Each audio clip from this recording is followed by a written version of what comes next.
अध्याय 14 गुण त्रय विभाग योग। भौतिक प्रकृति के 3 गुणों को समझकर योग करना। पिछले अध्याय में श्री कृष्ण ने भौतिक शरीर और आत्मा के बीच के अंतर को विस्तार से समझाया था।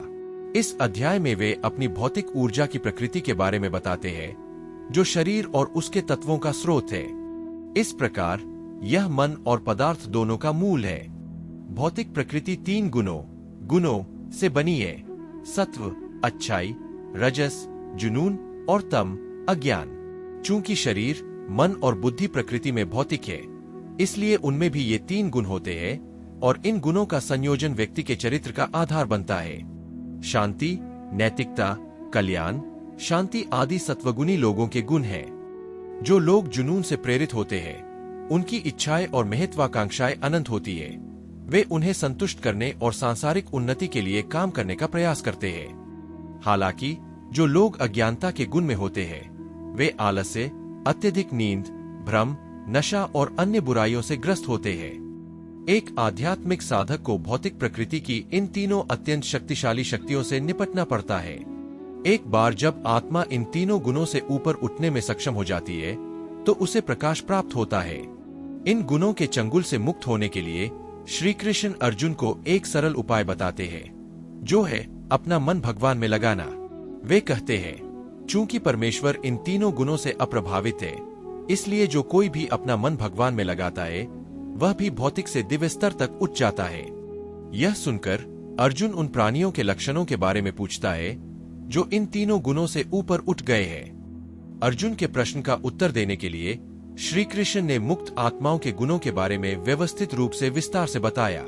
उन्होंने बताया कि जब वे भौतिक संसार में गुणों को खेलते हुए देखते हैं, तब भी वे विचलित नहीं होते और संतुलित रहते हैं। वे परिस्थितियों, वस्तुओं और व्यक्तियों में गुणों के प्रभाव को देख सकते हैं। वे समझते हैं कि सब कुछ भगवान की ऊर्जा का प्रकटीकरण है और अंततः सब कुछ उनके नियंत्रण में है।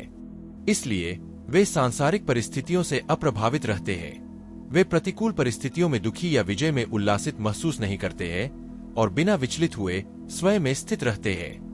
अंत में श्री कृष्ण दोहराते हैं कि भक्ति की शक्ति में यह क्षमता है कि वह हमें गुणों या भौतिक प्रकृति के 3 गुणों के प्रभाव पर विजय पाने में मदद कर सकती है। भगवद गीता 14.1। भगवान ने कहा, मैं तुम्हें पुनः उस परम ज्ञान का वर्णन करूंगा जो सब ज्ञानों में श्रेष्ठ है, जिसे जानकर सभी महान महात्माओं ने परम सिद्धि प्राप्त की है। भगवद गीता 14.2। जो लोग इस ज्ञान की शरण लेंगे, वे मेरे साथ एक हो जाएंगे। वे न तो सृष्टि के समय पुनर्जन्म लेंगे और न ही प्रलय के समय नष्ट होंगे। भगवद गीता 14.3, 14.4। संपूर्ण भौतिक पदार्थ प्रकृति गर्भ है। मैं इसे व्यक्तिगत आत्माओं के साथ गर्भवती करता हूँ और इस प्रकार सभी जीवित प्राणी पैदा होते हैं। हे कुंती के पुत्र, उत्पन्न होने वाली सभी जीवन प्रजातियों के लिए भौतिक प्रकृति गर्भ है और मैं बीज देने वाला पिता हूँ। भगवद गीता 14.5।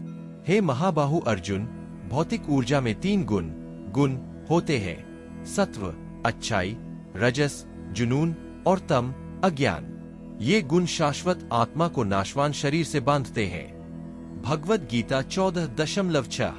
इनमें से सत्वगुण, जो कि अन्य गुणों से अधिक शुद्ध है, प्रकाश देने वाला तथा कल्याण से पूर्ण है।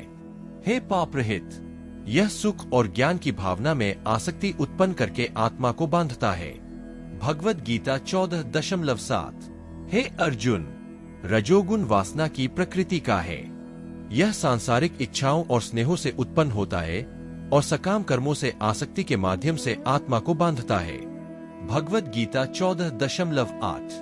हे अर्जुन, अज्ञान से उत्पन्न तमोगुण ही देहधारी जीवों के लिए मोह का कारण है। यह प्रमाद, आलस्य और निद्रा के द्वारा सभी जीवों को मोह में डाल देता है। भगवद गीता 14.9। सत्व मनुष्य को भौतिक सुखों से बांधता है, रजस आत्मा को कर्मों की ओर प्रवृत्त करता है और तमस बुद्धि को धुंधला कर देता है तथा मनुष्य को मोह में बांध देता है। भगवद गीता 14.10। हे भारतवंशी, कभी कभी सत्व रजोगुण और अज्ञान तमस पर हावी हो जाता है। कभी कभी रजोगुण सत्व और अज्ञान तमस पर हावी हो जाता है और कभी कभी अज्ञान तमस सत्व और रजोगुण पर हावी हो जाता है। भगवद गीता 14.11 14.13। जब शरीर के सभी द्वार ज्ञान से प्रकाशित हो जाते हैं, तब उसे सतोगुण की अभिव्यक्ति समझो। हे अर्जुन, जब रजोगुण प्रबल होता है, तब लोभ, सांसारिक लाभ के लिए प्रयास, बेचैनी और तृष्णा के लक्षण विकसित होते हैं। हे अर्जुन, अज्ञान, जड़ता, प्रमाद और मोह ये तमोगुण के प्रमुख लक्षण हैं। भगवद गीता 14.14 14.15। जो लोग सत्वगुण की प्रधानता के साथ मरते हैं, वे विद्वानों के शुद्ध धामों, जो रजस और तम से मुक्त होते हैं, को प्राप्त होते हैं। जो लोग रजोगुण की प्रधानता के साथ मरते हैं, वे काम से प्रेरित लोगों के बीच जन्म लेते हैं, जबकि जो तमोगुण में मरते हैं, वे पशु योनि में जन्म लेते हैं। भगवद गीता 14.16। ऐसा कहा जाता है कि सतोगुणी कर्मों का फल शुद्ध फल देता है, रजोगुणी कर्म दुख देते हैं, जबकि तमोगुणी कर्म अंधकार देते हैं। भगवद गीता 14.17। सतोगुण से ज्ञान उत्पन्न होता है, रजोगुण से लोभ उत्पन्न होता है तथा तमोगुण से प्रमाद और मोह उत्पन्न होते हैं। भगवद गीता 14.18। सतोगुणी पुरुष ऊपर की ओर उठते हैं, रजोगुणी पुरुष मध्य में रहते हैं तथा तमोगुणी पुरुष नीचे की ओर जाते हैं। भगवद गीता 14.19।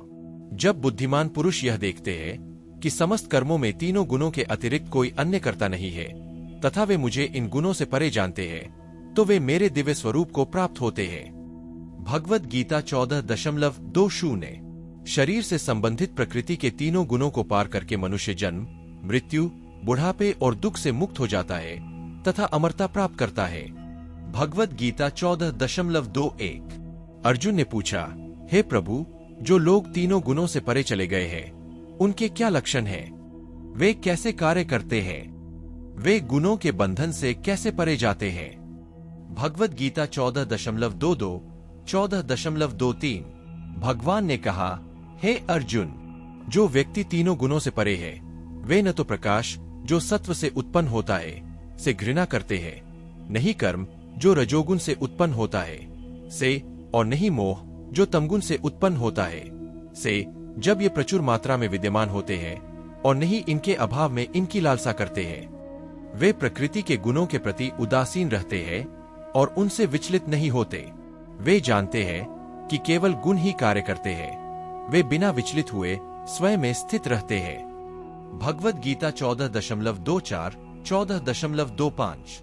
जो सुख और दुख में समान रहते हैं, जो आत्मा में स्थित रहते हैं, जो ढेले, पत्थर और सोने के टुकड़े को समान समझते हैं, जो सुख और दुख में एक समान रहते हैं, जो बुद्धिमान है, जो निंदा और प्रशंसा दोनों को संभाव से स्वीकार करते हैं, जो मान और अपमान में एक समान रहते हैं, जो मित्र और शत्रु दोनों के साथ एक जैसा व्यवहार करते हैं, तथा जिन्होंने सभी प्रकार के उपक्रमों का त्याग कर दिया है, वे तीनों गुणों से ऊपर उठ गए हैं। भगवद गीता 14.26। जो लोग अन्य भक्ति से मेरी सेवा करते हैं, वे प्रकृति के तीनों गुणों से ऊपर उठकर ब्रह्मा के स्तर पर पहुंच जाते हैं। भगवद गीता 14.27 टिप्पणी देखें। मैं निराकार ब्रह्मा, अमर और अविनाशी, सनातन धर्म और अनंत दिव्य आनंद का आधार हूँ।